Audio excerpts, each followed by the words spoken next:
still watching our episode on hydroelectric swindle again regarding the Angat and Agus Pulangi privatization as well as power updates. And before we took our break, Butch had some questions you were going to bring up, but the break came in. Yeah. Well, I was just pursuing the point na yung tungkol doon sa PISAM not providing any basic documents. Kasi from what I hear, there has been a thorough analysis ng FDC doon sa project na naging basis ng objections nila. So they must have had some access to information and I thought that voluntarily nag-comply yung PISAM. But it turns out, Bobby, you were saying annexes na lang siya na lang. sa So, submission ng PISAM sa Supreme Court. Kung hindi sila ni-require ng Supreme Court na mag-submit o hindi nila in-annex sa Supreme Court submission nila, hindi natin makikita kung ano ang hugis at itsura ng kanilang papasukin na kontrata dito sa foreign company na magmamay-ari ng ating tubig at saka planta ng kuryente. Alam mo, Butch and Bobby and sa public, no, sa publiko, laging ganyan ang mga consumer advocates and consumer groups, laging ganyan ang hinaharap pag nagtatanong sa toll regulatory board rates, at mga kontrata sa tollways operators, kontrata sa MWSS, Manila Water, Maynila, tubig, all the public utilities that are being privatized. Am I correct, Bobby? Yes, sir. Ganyan lagi. Yan ang mahirap dyan eh. When you have to go all the way up to the Supreme Court para lang makakuha ng informasyon na dapat sana ay garantisado sa atin ng batas at saka ng Constitution that we should have access to it. Yeah. So, kaya nga kanina, during our break, sabi ko nga kay Bobby, anong gagawin ng publiko dito? Na parang lahat ng batas at lahat ng namamahala sa pamahalaan, ERC, regulatory bodies, and so on, and Malacanang is not doing anything to protect the consumers. They are protecting instead the big privatized utilities. Bobby, any reaction to that? Ay, yun nga po ang masakit. Gaya nung binabanggit nyo kanina, yung yung linya nyo, privatizing... Privatizing gains and socializing pains. Yun ang nangyayari lagi. Yes. Tayong nagbabayad, tayong mga pabigat, pinapasan sa atin, lahat ng ginhawa, lahat ng pakinabang, biyaya doon sa iilang mga kumpanyang dambuhala. Bakit ganyan, di ba? Well, actually, itong Angat ay mabigat na pasanin ito ng mga customers dito ng Meralco sa Manila. Kanina binabanggit ni Bobby yung population of 12 million, no? And the total population na covered ng Meralco franchise area is 19 million. Includes Pampanga, Yeah, di ba? includes other provinces. It's a total of 19 million. And then, if you look at the fact na yung generation is about 60% of the total cost component mo ng electricity, pag nagkamali tayo sa privatization na ito, pag nagkamali tayo sa pamamahala nito, ang kuryente na babayaran natin ay lalong magiging mahal. And ito ay magkakaroon ng impact doon sa 60% component. Meron bang privatization na bumaba ang singil? Wala po. Wala eh. Toll fee, privatized, tumaas.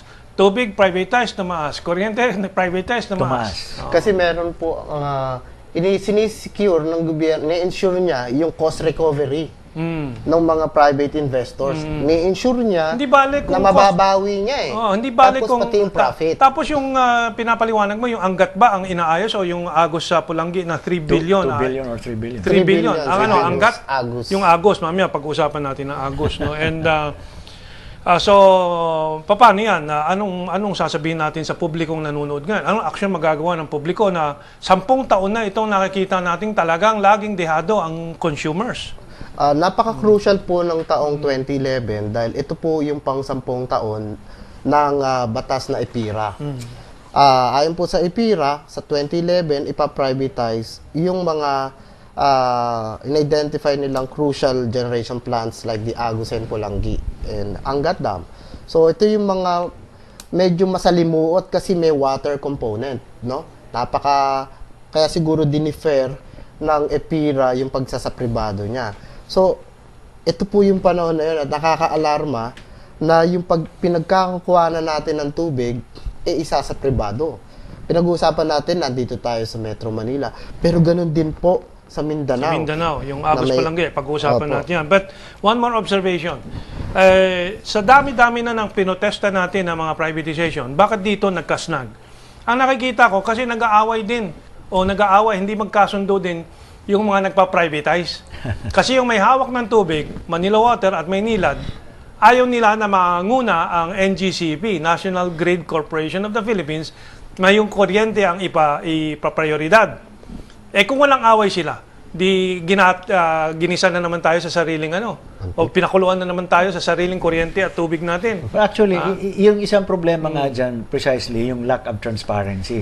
Kaya nga yung IPERA, binigyan ka ng ample lead time para ma-sort out sana yung the policy issues na inherent dito sa ganitong klaseng problema na marami ang marami ang stakeholders at marami ang gagamit. Pero kung katulad nga niyan, humihingi yung grupo nila Bobby, hindi naman sila bibigyan ng tama na information at timely na information, paano mailalabas yung mga issues na yan at paano mati-thresh out yung mga apparently conflicting interests ng different stakeholders. And worst yet, paano mo masisiguro yung kapakanan ng publiko kung hindi man lang ito pinag-uusapan sa malinaw at transparent na proseso. So, sa makatuwid, sinayang natin yung 10-year period na yon. Nandito tayo sa threshold na dapat na i-privatize by operation of law, pero hindi pa rin tayo nakahanda dahil itinago at ipinagpaliban at in fact, hindi pa ipinapakita sa atin kung ano talaga ang mangyayari dyan. Bobby, any addition to that? Bukod dun, kasi kung titignan natin, dahil ang laki talaga ng maaapektuhan nitong mga remaining power plants. Ang natitira na lamang, power budgets 101 and 104. Angat Dam, at yung Malaya Thermal Plant at itong Agos Pulangi. Nandyan pa yata yung CBK. Ay, CBK. Pero kung hindi nagkaroon ng ganitong klaseng privatization process, may problema ba tayo today? Hindi, pero kamento nga, Bobby. Tingnan mo na lang. The whole thing about privatization. Noon ngang mag-umpisa yung... kasi ang target niyan is to privatize, I think, 70% of the assets para magkaroon ng totoong competition sa generation. Yun yung isang ano niyan. Pero, nung tinanong yung Secretary of Energy, di ba, sa Senado, magkano ang utang at the start ng IPERA in 2000? Sabi, mga 18 billion US dollars. Ilan na ang assets mo na na-privatize? Close to 70%. Magkano ang utang na natitira? 18 billion dollars pa rin. Saan napunta yung Precisely. proceeds ng privatization na yan? At saka, then you add this problem. Bakit paulit-ulit nila sinasabi, may magkakaroon ng shortage ng power? Kasi ang nangyari, doon sa mga so-called investors, walang ininvest na talagang bago. Iilan lang kung meron. And that was before EPIRA. Yes. Ang ginawa lang nila, take over yung pinuhunanan na ng publiko for the past 40, 50 years. Ng mga planta. Ito pa yung isang masakit dyan. No?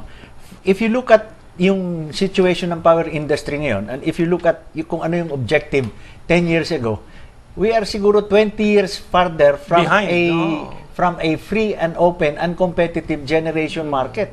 Wala kang makikitang anything in the generation sector that will inspire you to think na nalalapit na tayo doon sa competition in the generation sector. Bakit? In fact, Meralco is talking about investing in generation now. Contrary to the cross-ownership That's right, ban. Ban. Going back, yung 18 billion na utang dollars na hindi naman nagbago makaraan ng 10 taon ng privatization, ang nangyari dyan, yung profit dati ng Napocor na pambayad sa utang, tinake over lang ng mga pribadong kumpanya, kinuha yung tubo ng Napocor at pinabayaan yung utang ng Napocor. Na hindi mabayaran ngayon. Saan kukuha ang Napocor? Kinuha na ng mga Lopez, Aboitiz, Pangilinan, Henry C. ngayon sa National Grid Corporation and all these people. They just took over the profit. Yung kanina nating sinabing privatizing gains, socializing pains, mas malala pa. Taking over. That's why that term for our show today is swindle. Ito ay tuloy-tuloy na swindle sa atin. Pero kamento nga, you mentioned National Grid. Recently lang ano nabasa spelling ng grid? G-R-E-E-D. Recently lang nabasa mo sa dyaryo, yung National Grid nag-apply sa ERC ng 12 billion 14 billion pesos na capital CapEx, expenditure. capital expenditure. Anong ibig sabihin nito? Under the system ng performance-based regulation ng ERC na pinalalakad ngayon ng ERC, ang 14 billion pesos na ikakapital ng National Grid Corporation para sa mga equipment nila, tayo ang magbabayad in advance. Kaya sila nag-a-apply ng a 14 billion na capex. Kukunin sa ating, ipapatong sa kukunin singil sa atin. No? Ito na exactly yung sinasabi mo, privatizing the gains and socializing the pains, because we are going to be forking over the 14 billion pesos that they will require to capitalize their business. Tayo ang nangangapital dyan. Yan ang hindi siguro nalalaman ng marami na doon sa performance-based regulation na sinusunod ng lahat ng transmission and generation and distribution companies, tayo ang nagkakapital Meron lahat. pang version dyan privatizing the profit, socializing the risk. Kasi sa lahat ng operation nila, kung magkaundoy at mga anong mangyari, at malugi sila, singil din sa atin yon. Risk-free. Wala silang this is no longer business. There's no business risk anymore on their part. In fact, Kamentong, in one of the recent hearings sa ERC, kausap namin yung taga-Energy Regulatory Commission, and we were asking them for more elucidation on performance-based regulation as a rate-setting methodology. And marami silang sinasabi na mga explanation, but we pointed out to them na ang PBR, according to what we've read in the textbook, ang supposed na objective niyan is to share the efficiencies, the benefits of efficiency, and to share the cost of the risk. Ang problema sa PBR as being implemented now here in the Philippines is lahat ng gains nasa utility, lahat ng cost ng risk nasa consumer, nasa captive customer. That's right. So, nandun yung dalawang konsepto, nandun yung dalawang elemento. Kaya lang, sabi nga ng iba na yung share and share alike, kanila lahat ng share, sa atin yung alike. Okay. Yeah. So, let's now go to Agus Pulangi in Mindanao. Bobby, update us dito sa itong Agus Pulangi. You were talking about konektado yan hanggang sa Maria Cristina Falls, no? Sige nga, paliwanag nga. Pero bago yan, siguro balikan muna natin yung statement ng Pangulo nitong nakaraang araw, kung saan nagkaroon siya ng economic briefing sa Cagayan de Oro at sinabi niya na humingi siya ng pag-intindi sa mga sa taong bayan na kailangan isa pribado na yung remaining power plant sa Mindanao. Ang binabanggit niya dito ay yung Agus and Pulangi.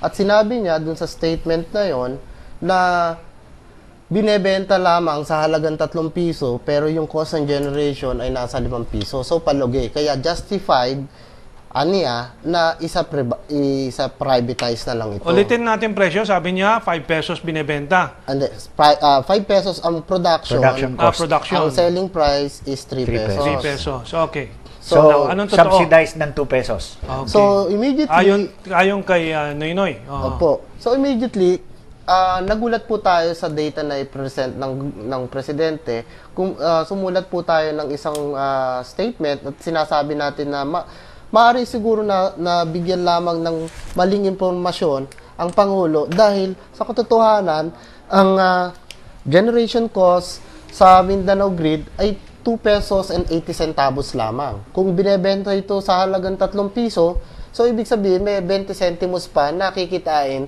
yung mga power plant. So medyo mali yung data na naipresenta. Hindi medyo, mali talaga. Maling-mali. Kasi walang mali na medyo Kung mali, di ba? Tama po. Nahihiya ka pa kay Noynoy. Mali ka. Mari kasing may nag-feed lang sa kanya ng maling ng information. Ang problema, sino niyang inaasahan ng mga impormasyon? Bakit hindi din siya makinig doon sa mga consumer advocates? Pero magtataka ka talaga kung hydro 5 piso. So precisely, that's ridiculous. And if he is he has some fundamental common sense. He will know. It will raise some red flags. Yes, iyon po. So, naniwala tayo na annually kumikita ang Agus and Pulangi complex ng 7 billion. So, hindi po ito 7 billion. Annually. I-privatize mo yan, yung 7 billion pupunta sa private Profits pocket. yan. And eto pa nga, di ba, last year. Di ba, swindle yan? Di ba? Anong salita pa dyan kundi swindle? At ang gobyerno ay nag-allocate ng 3 billion para ayusin yung itong 7 Agus billion, and Pulangi. gumastos ang gobyerno para ayusin, para ibigay sa iba. Yung kumikita ng 7 billion. Parang ginawa nila sa ibang mga power plants din dati. Di ba? So, yan po yung masakit na nangyayari ngayon sa Agus and Pulangi. Marami pong issue dito. Halimbawa, yung 700 megawatts na Agus Hydropower, nasa Lanao po ito. So, yung usapin uli ng water rights, yung non-power component, hanggang Irrigation din yan, Lanao kasama. Rig. So, kung walang water protocol, etc. na mga pinirmahan, maaaring yung mga taong nakapalibot sa Lanao Lake, mawawalan ng karapatan doon sa tubig na nanggagaling. So, ang question ngayon, bababa ba ang singil sa tubig, kuryente dyan sa Agus Pulangi kung ma-privatize yan? Malinaw na hindi. Hindi bababa. Tataas po ito. So, bakit itutuloy yan, di ba? And really, sa akin, kailangan balikan nga yung error sa information ni Noynoy. Dahil kung ganyan siyang makapagsalita ng mali pala, it's going to be disaster. Ang masakit doon, if you are drawing up policy based on wrong information, Precisely. you will necessarily come up with wrong policies. Wrong policy. So, yan ang mahirap doon. So, mula sa Luzon hanggang sa Mindanao, mula sa Angat hanggang sa Agus sa Pulangi, the same problem. Ang problema mo kasi, pag Pangulo ka, siyempre, every word you say will resonate. And that is why it is a especially grievous error to make that major... Actually, pag presidente ka, mistake. you are no longer given a margin of error. Dahil you have also so many resources Ordinary to get the mortals right like information. us enjoy a margin of error. Pero pagka Pangulo... ang dagdag lang po dyan, recently, nitong weekend, nagsalita po yata ang Malacanang at sinasabing they will look into the issues that we raised. Okay, good. Magandang ano rin yun na, teka, may nagsalita yata na mali yata yung datos natin, tignan natin ulit. Okay. So, that's a good development kung ganyan ang Ganun po nangyari. At, pero talagang fundamentally, yung kung if you just look at the numbers, 7 billion peso na profit, bakit mo ipa-privatize? Hindi ba? Alam mo, naalala ko yung privatization ng Napocor and sino ba yung dating nag-head niyan nasabi, kaya nga yan ang dapat iuna yung privatize kasi very attractive at kumikita. I mean, yung logic nitong mga to talagang baluktot eh. Let me just say that there are many groups in Mindanao opposing the privatization. For example, NORMECA, Northern Mindanao Electric Cooperatives Association, they're opposing it. opo, hindi lamang po yan. Nagsama-sama na po yung napakaraming mga electric cooperatives, consumer groups, civil society. Nagbuo po sila ng napakalaking grupo dyan, tinawag nilang Palag Mindanao. Yes, Palag. Laban dito Palag sa Mindanao. privatization ng Agus and Pulangi. actually, if they're willing to kind of think out of the box, yung mga co-ops na yan, i-organize nila, and then sila na yung magpatakbo ng facility na yan. Because at least the 7 billion pesos profit will be shared by them. Imbis na pupunta sa Precisely. private pockets. May mga And then nag-propose that's still- po yan. So, kung ang mangyayari, the 7 billion pesos is going to reduce the effective rate at which they sell because the co-ops are not supposed to make any profits. Net balance yan eh. I mean, net out parati yan. 0-0 yan at the end of the year. Okay. The 7 billion will translate into a substantial reduction in rate for the co-op members in Mindanao. Okay, we have 5 minutes left. As usual, we try to fit in so many issues sa limited time natin and it's almost impossible. So I have now to ration the last 5 minutes. The next 40 seconds I will appropriate for myself. The question kasi is, bakit patuloy itong 10 years ng privatization na napakalinaw na sa halos lahat? And I don't know why the survey groups like SWS and Pulse Asia don't do a survey. Anong tingin nyo sa privatization sa publiko? Kasi every indicator says that it is a big failure. But why does it persist? Because there are powers in this world that want this extraction from us. Now, sasabihin ko, mga foreign interest. Titingnan ng mga tao, saan yung mga foreign interest dyan? Anong participation nila yan? Well, for example, the privatization of Agat, K-Water, Korean.